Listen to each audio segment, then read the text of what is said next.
Oke, Assalamualaikum warahmatullahi wabarakatuh. Selamat siang panas. Kami dari kelompok E ingin mempresentasikan mengenai hasil rangkaian kami tentang sirkuit clock generator dan decade counter. Sistem digital dengan sirkuit clock generator dan decade counter yang menggunakan IC 55 dan IC 4206 itu bekerja dengan cara menghasilkan pulsa clock dan menghitung pulsa tersebut dengan digital. Nah, IC 55 di sini berfungsi sebagai clock generator yang dimana akan menghasilkan pulsa clock. Terus IC 4206 sebagai decade counter yang dimana yang akan menghitung hingga 10 pulsa atau 10 pulse. Nah, setiap pulsa clock yang diterima oleh IC 4206 itu akan meningkatkan nilai outputnya, dan jika maksimalnya itu 9. Jika sudah mencapai 9 maka dia akan reset menjadi 0 seperti itu. Cara kerja sistemnya itu adalah ketika power supply dihidupkan maka IC 55 akan menghasilkan pulsa clock. Lalu pulsa clock ini akan diumpankan atau dikirimkan ke IC 4206. Nah, IC 4206 ini akan menghitung setiap pulsa clock dan meningkatkan nilai outputnya dari 0 sampai 9. Nah, ketika IC 4206 ini mencapai 9, maka akan mereset ke 0 dan memulai perhitungan kembali. Nah, seperti itu. Nah, terus untuk nomor 2, apakah satu PC modern pada zaman sekarang memiliki clock generator? Nah, ya, PC modern pada zaman sekarang itu memiliki clock generator. Clock generator ini itu merupakan bagian yang lumayan cukup penting dari sebuah CPU yang bertanggung jawab untuk mengatur timing dan sinkronisasi semua operasi internal GPU.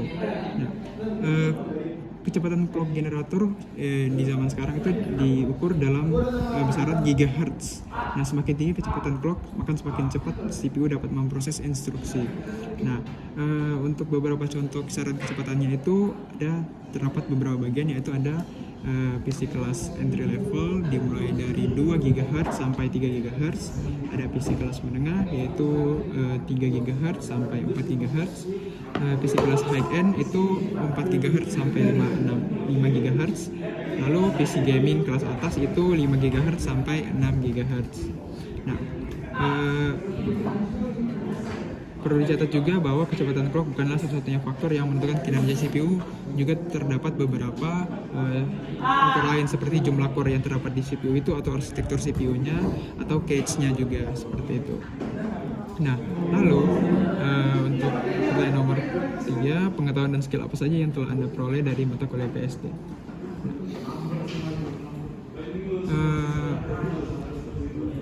Beberapa pengetahuan dan skill yang telah saya dapatkan dari mata kuliah PSD ini yaitu adalah yang pertama, saya mendapatkan pengetahuan mengenai gerbang logika, yaitu memahami fungsi dari gerbang logika seperti AND, OR, NOT, NAND, NOR, and SOR, beserta implementasinya.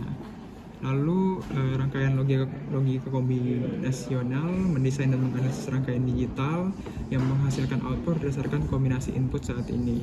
Terus saya juga memperoleh pengetahuan mengenai integrated circuit digital, yaitu mempelajari tentang IC digital umum seperti timer, counter, register, dan fungsinya dalam sistem digital.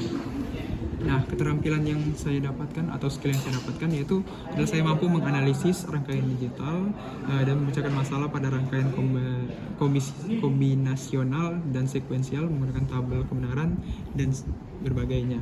Lalu saya dapat meminifikasi ekspresi logika, itu menerapkan teknik seperti peta Carnot untuk menyederhanakan desain rangkaian yang lebih efisien. Lalu merangkai desain rangkaian digital yang sederhana menggunakan gerbang logika dan IC untuk mencapai fungsi tertentu, lalu membaca dan memahami rangkaian digital yang